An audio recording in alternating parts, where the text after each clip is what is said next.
সংসার সর্বশ্রেষ্ঠ জলন্ধরের অধীনে থাকবে। সর্বত্র একটাই মন্ত্র উচ্চারিত হবে, ওম জলন্ধরায় নমঃ, ওম জলন্ধরায় নমঃ। যত্রতত্র সর্বত্র শুধু আমারই আধিপত্য থাকবে।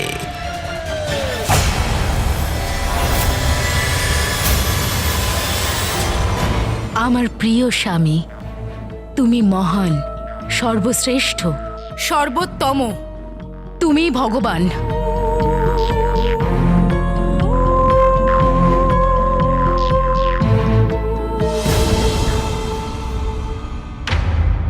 অনন্তকাল ধরে সমগ্র জগতে কৈলাস তো একটাই, আর একটাই থাকতে পারে, তাহলে এটা?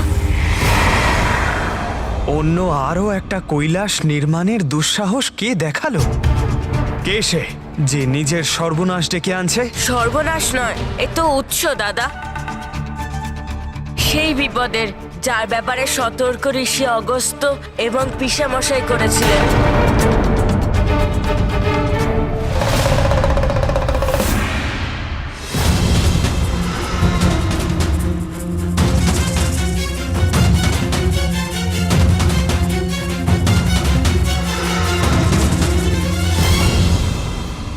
এই সংকট মহাসংকট হয়ে দাঁড়ানোর আগে আমাদের এই সংকট থেকে মুক্ত হতে হবে, না হলে বিলম্ব হয়ে যাবে।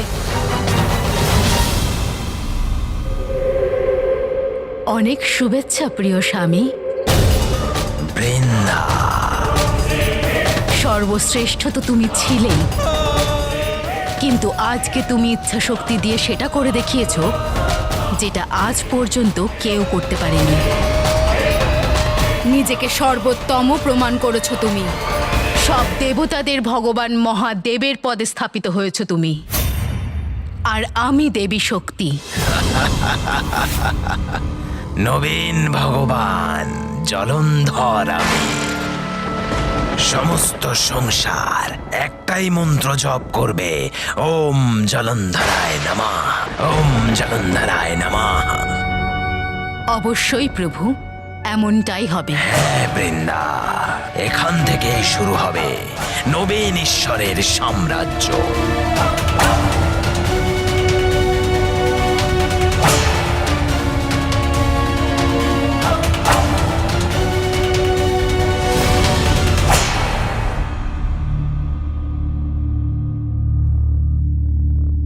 বৃন্দা, এই হলো দেবাদিদেব মহাদেবের কৈলাস। এত তুচ্ছ, এত সাধারণ, তারপরেও নিজেকে ঈশ্বর বলে। দেখো কোথায় থাকে, এক দরিদ্র ভিক্ষুকের সমান। হ্যাঁ, শিবের আসন হলো পাথরের, কিন্তু আমি সর্বশ্রেষ্ঠ জলন্ধর এই তুচ্ছ শিলার ওপর কখনো স্থিত হব না। আমার আসন হবে শ্রেষ্ঠতম সিংহাসন, আর যেটা এখনই আমার শক্তি দিয়ে প্রস্তুত করব আমি।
এবার ঠিক আছে, এখন এটা সর্বশ্রেষ্ঠ জলন্ধরের যোগ্য সিংহাসন। নবীন সিংহাসনের মতো পরিবর্তন হবে এখানে।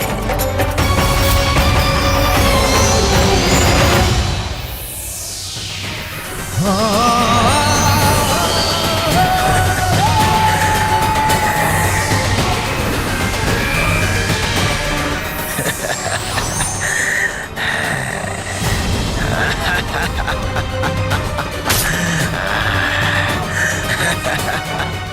সম্পূর্ণ হয়েছে।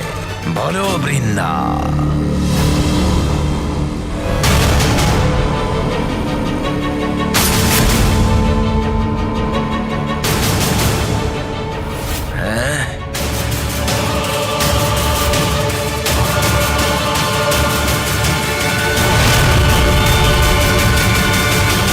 লজ্জা করে না ও নিজেকে ঈশ্বর বলে দাবি করে? কেমন ঈশ্বরও এমন তুচ্ছ একটা প্রাসাদে থাকে, কিন্তু আমার নবীন ভগবানের তার পত্নীর সাথে এই প্রকারের জীর্ণ শীর্ণ প্রাসাদে থাকা কি উচিত? না।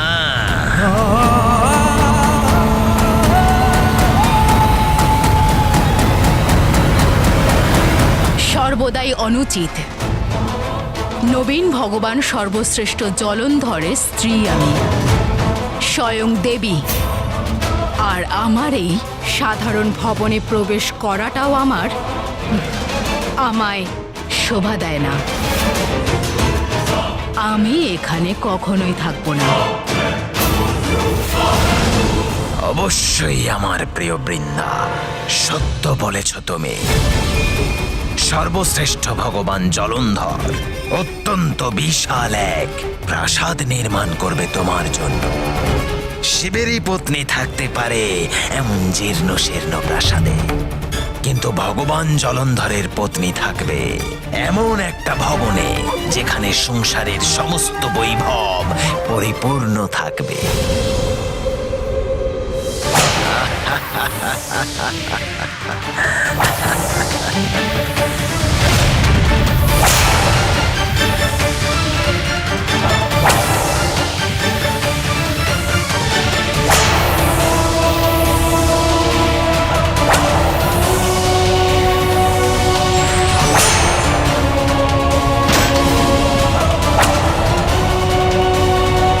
জলন্ধর প্রসন্ন হয়েছে সংসারের নবীন ঈশ্বরের নবীন কৈলাস এটা।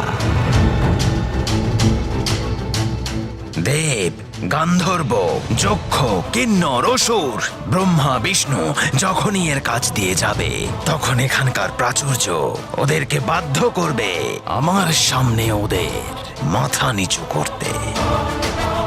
এমনিতেও ভগবানের নিবাস তো ভক্তের মন্দির হয়। আমার কৈলাসের বৈভব প্রাচুর্য সবাইকে স্মরণ করাবে যে এটা ভগবান জলন্ধরের নিবাস। আর এটাই একমাত্র মন্দির হবে ও।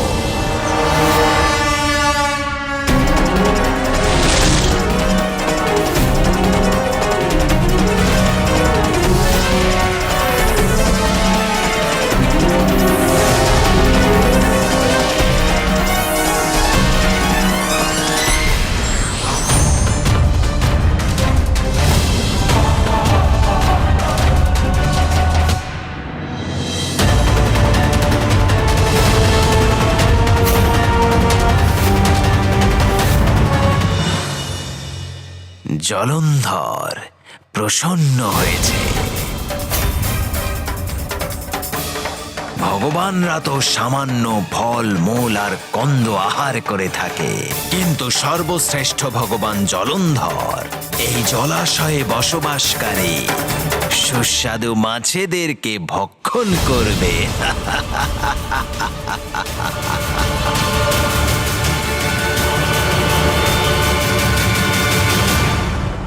বলো প্রিয়ে, এসব করা উচিত হচ্ছে তো? উচিত কেন হবে না স্বামী? তুমি যা বলছো একদম সঠিক। তুমি শিবের থেকেও অধিক শক্তিশালী, আর আমি পার্বতীর থেকেও অধিক সুন্দরী। আর আমাদের এই কৈলাস সবার থেকে বেশি সুন্দর। সম্পূর্ণ রূপে স্থাপিত হয়েছ তুমি নবীন ভগবান, সর্বশ্রেষ্ঠ জলন্ধর। এসো প্রভু, নিজের আসন গ্রহণ করো। অবশ্যই, আসন তো অবশ্যই গ্রহণ করব।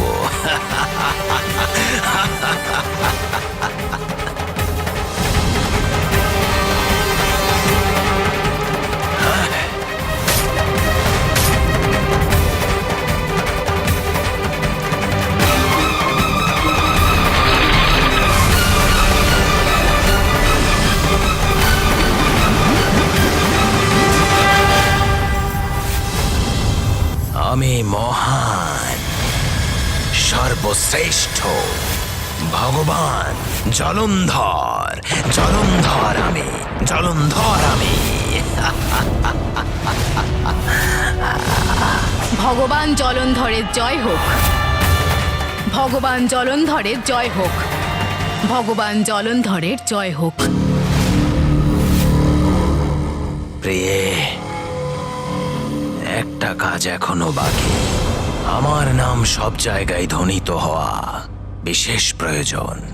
ওম জলন্ধরায় নমঃ, ওম জলন্ধরায় নমঃ, ওম জলন্ধরায় নমঃ। প্রিয়ে, এই জন্য আমাকে সমস্ত লোকে যাত্রা করতে হবে। দেবতাদেরকেও আমার পরিচয় দিতে হবে। না আমার প্রিয় স্বামী, এরকমটা করার আপনাকে শোভা দেয় না। ভগবান শিব কি স্বয়ং সমস্ত লোকে যাত্রা করে সবাইকে নিজের পরিচয় দেন? দেবতাদের স্বয়ং আসতে হবে এখানে।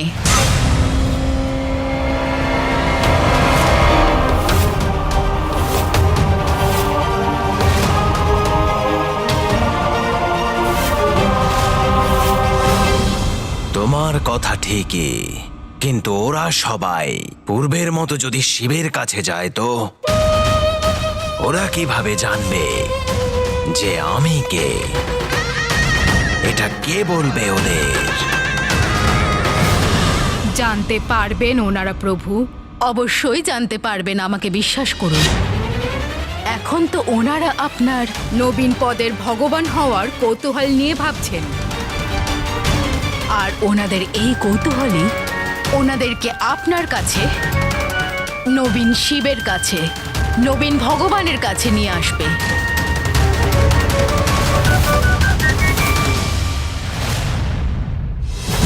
আমার কৌতুক থেকে কৌতূহল তো অবশ্যই উৎপন্ন করেছি আমি। নবীন ভগবান রূপে স্থাপিত হয়েছি আমি।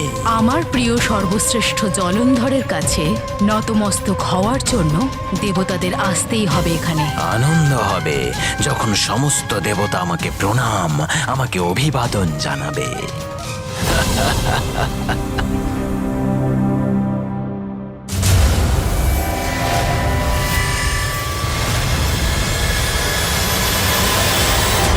কৈলাসের এমন প্রতিরূপ বাইরে থেকে দেখতে তো একই লাগছে, কিন্তু ভিতরে এমন উজ্জ্বলতা, আশ্চর্য।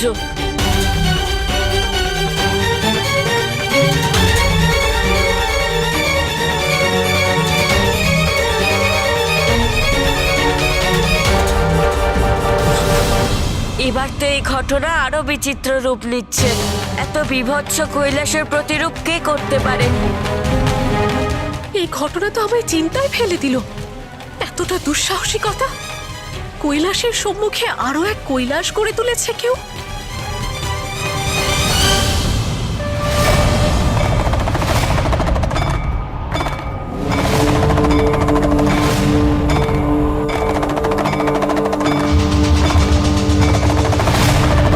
দুই কৈলাস একে অপরের সামনে? অসম্ভব। এটা এটা হচ্ছেটা কি?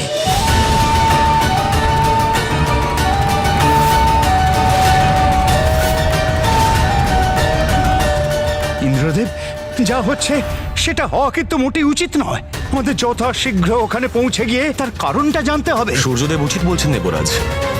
আমি কোনো বড় অনিষ্টের আশঙ্কা পাচ্ছি। হ্যাঁ দেবরাজ, আমাদের শীঘ্রই ওখানে যেতে হবে।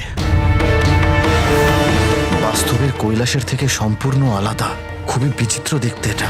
কিন্তু এই আরেক কৈলাসের পেছনে কি এমন রহস্য থাকতে পারে, এটা আমাকে জানতেই হবে। Welcome to beaten world. How may I assist you? নতুন ফ্ল্যাটের জন্য একটা স্ট্যান্ড ফ্যান আর কুলার নেব। এই পচা গরম থেকে একটু স্বস্তি চাই। বাজার চলতে সব ব্র্যান্ড তো আর ভরসাযোগ্য নয়।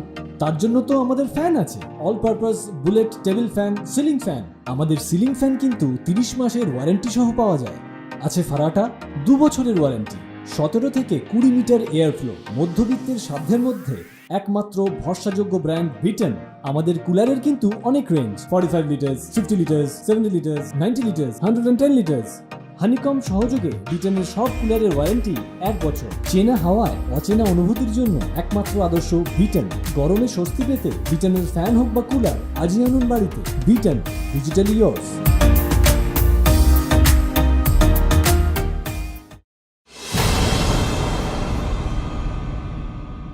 আমি ভেতরে গিয়ে দেখছি এটা কি আর কে উৎপন্ন করেছে এটাকে। দাঁড়ান ইন্দ্রদেব, এর বিষয়ে আমাদের কিচ্ছু জানা নেই। আপনি ভেতরে প্রবেশ করলে কোনো সংকটের সৃষ্টি হতে পারে।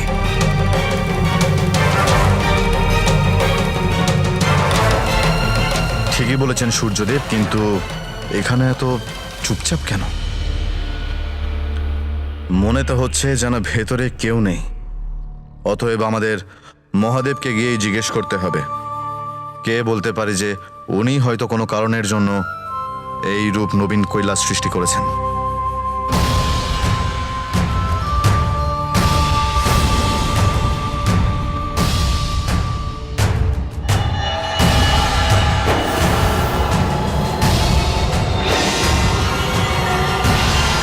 হঠাৎ করে এই আওয়াজ কিসের?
ইনি তো স্বয়ং মহাদেব। হ্যাঁ ইন্দ্রদেব, আমাদের ওনার সম্মুখে যাওয়া উচিত।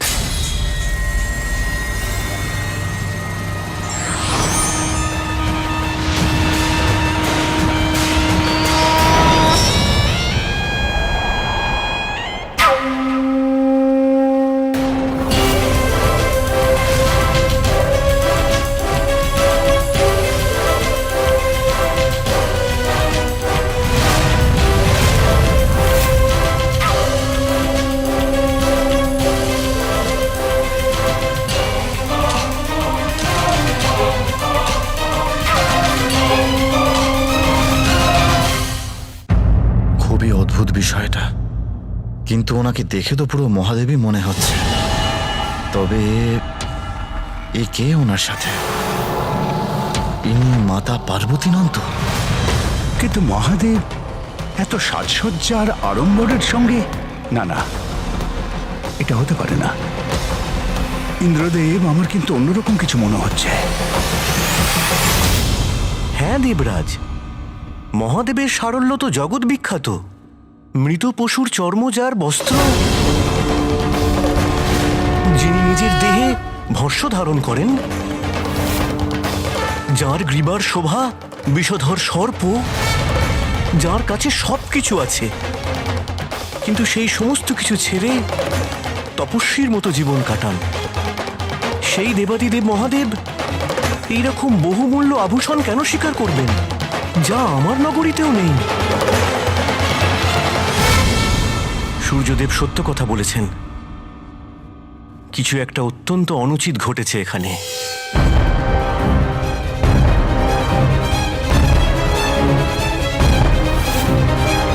এই বিষয়টা তো আমিও বুঝতে পারছি না।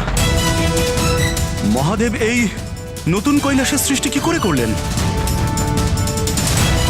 হ্যাঁ, আর কুবের দেব উচিত কথাই বলেছেন। মহাদেবের সারল্যের সঙ্গে এই আচরণ কিন্তু মিলছে না। অর্থাৎ নিশ্চিত রূপে ইনি মহাদেব নন। দেবগণ, আমাদের প্রস্থান করা উচিত। দেবতাগণ,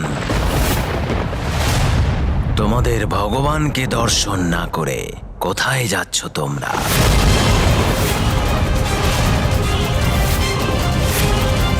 এ তো মহাদেবের স্বর হতেই পারে না। এমন কর্কশ স্বর মহাদেবের? না না, অসম্ভব। কিন্তু উনি যদি মহাদেব না হন তাহলে উনি কে, যাকে ঠিক ওনার মতনই দেখতে লাগছে?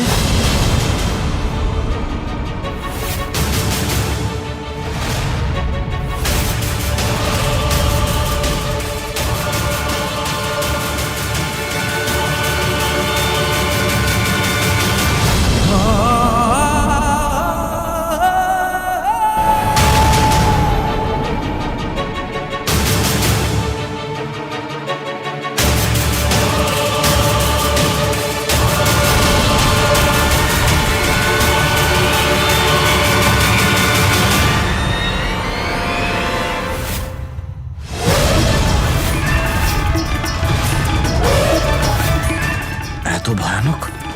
ইনি কে? আর নিজেকে ভগবান বলে ডাকার দুঃসাহস কি করে দেখাচ্ছে? আরে এ আমাদের আশীর্বাদ কেন দিচ্ছে?